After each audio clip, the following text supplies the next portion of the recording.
Let's talk about IIT JEE NEET. चलो, आज सारी चीज़ों को टारगेट करेंगे। अब मैंने कुछ ऐसा भयंकर कंटेंट देख लिया है जिसने मेरा फ्लिप स्विच कर दिया एंड अब मैं फिर से उस अजीब रैशनैलिटी पर आ चुका हूँ जो मैं इस चैनल को खोलने से पहले हुआ करता था, या फिर इवन दिसंबर के कुछ दिनों में। IIT JEE के बारे में मुझे क्या लगता है, ये ट्रैप है हम लोग को सुसाइड करवाने के लिए, ताकि बहुत कम हो जाए लोक संख्या। बिकॉज ये गवर्नमेंट सुधरने वाली नहीं है। मैं इस पर बिटर भी नहीं होना चाहता। I actually leave this CJP and ये सब टॉपिक बिकॉज दुनिया बुरी है, तुम कुछ नहीं कर सकते इसलिए। तुम्हें यूनिटी नहीं है, या फिर तुम कुछ कर भी पाते अगर तुम्हें यूनिटी होती। तुम अगर कुछ खुद झाट नहीं उखाड़ पाते हो तो इधर मूव द फक आउट। ये प्रॉब्लम है हमारे देश के साथ। मैं इस पर बाद में, इसके बाद मैं कभी बात नहीं करने वाला because it raises my cortisol a lot. IIT JEE one of the biggest rat traps I ever fucking scene.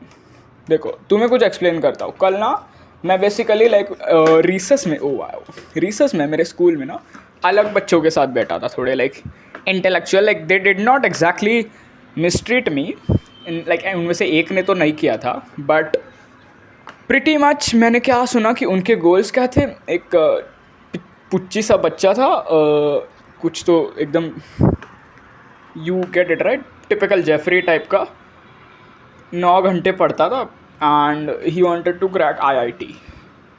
And पहले के टाइम पे तो ये भी होता था कि तुम किसी के बिग ड्रीम्स है तो करने दो। अभी तो मुझे ये सुनकर सीधा मेरा कंक्लूजन यही पहुंचता है कि रैट ट्रैप है, फकिंग रैट ट्रैप। क्यों है ऐसा? मैंने उनको पूछा कि एक बार सोचो, जितनी संख्या है तुम्हारा सक्सेस रेट क्या है इसमें से। 2 सेकंड के लिए वो चुप हो गए बिकॉज टू बी ऑनेस्ट उन्हें भी नहीं पता है वो इस पाथ पर क्यों आए हैं, क्यों IIT आए है, दे डोंट नो। एंड वो बोले कि मैं बोला कैसे सक्सीड कैसे करोगे, मतलब पढ़ाई करके। अब ये जनरलाइज चीज़ हो गई।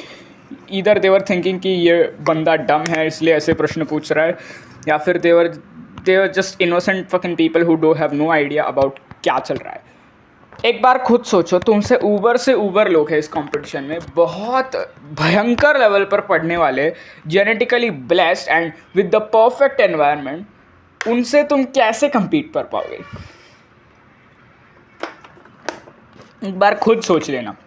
इतने खतरनाक कौशल्य के लोग हैं, उनसे तुम कैसे compete करोगे, वो भी घर पे ऐसे कुछ सेटअप में पढ़ाई करके, ऐसे लाइट्स पे। ये भी मैंने अभी ऑन किया है इसलिए ऐसे दिख रहे हैं। कैसे compete करोगे? बिकॉज तुमसे बहुत रिचर, बहुत फाइनेंशियली स्टेबल लोग हैं जो हल्के दिमाग से काम कर रहे हैं।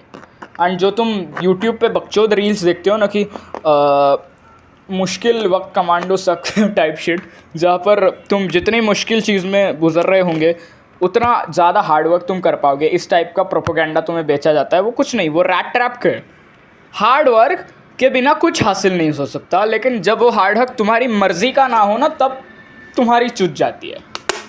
मतलब ये टाइलर डर्डन ने सही बात कही थी कि हार्डवर्क के बिना कुछ नहीं हो सकता, but what I like to add is कि दैट शुड बी मीनिंगफुल। मैं क्यों पढ़ूँ? Do you know, if I had the overall stability, I would leave the fuck out of this school right now. जहाँ पर मुझे मेरे अस्तित्व के लिए लड़ना पड़ता है, वो this place doesn't deserve any shit of my peace. देखो, कार्ब्स खाए तो नहीं, ठीक से बोल नहीं पा रहा हूँ। This place doesn't deserve any tiniest bit of attention जो मेरे को है। कोई बकचोद चीज़ें हैं जो मुझे रोक रही है जैसा मुझे जीना चाहूँ। कार्ब्स खाकर मैं सो चुका हूँ, बट या यू वेट, बकरचोदी है जो मुझे पसंद नहीं है एंड मुझे जीने नहीं दे रही जैसे मुझे चाहिए वैसा। This is like, I wish I could leave this education system. मुझे ना जल्दी से जल्दी यूट्यूब से अर्निंग स्टार्ट करनी है ताकि मैं इस मादरचोद सिस्टम को छोड़ पाऊँ।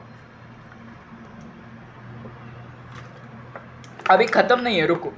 नीट, चलो टारगेट करते हैं नीट को। नीट के बारे में थोड़े मेरे कंट्रोवर्शियल ओपिनियन है। अब माय बड़ी स्वानंद, हम दोनों ने ये चीज़ बोली, लेकिन मैंने उसको बोला कि ऐसा ऐसा हुआ है। उसने पहली चीज़ क्या बोली पता है कि ये भड़वों को सुसाइड क्यों करनी थी। वो सही बात है, इंडियन सोसाइटी तुम्हारे खिलाफ, तुम्हारे टूवर्ड्स बुरी है, बट उसका यूज़ नहीं है। तुम खुद के स्ट्रगल्स को वेपनाइज नहीं कर सकते अगेंस्ट की ओके मैंने सुसाइड किया क्योंकि ना मैं पेपर लीक हो गया था एंड मैं इतना भोला भाला से क्यूट सा बच्चा हूँ ना,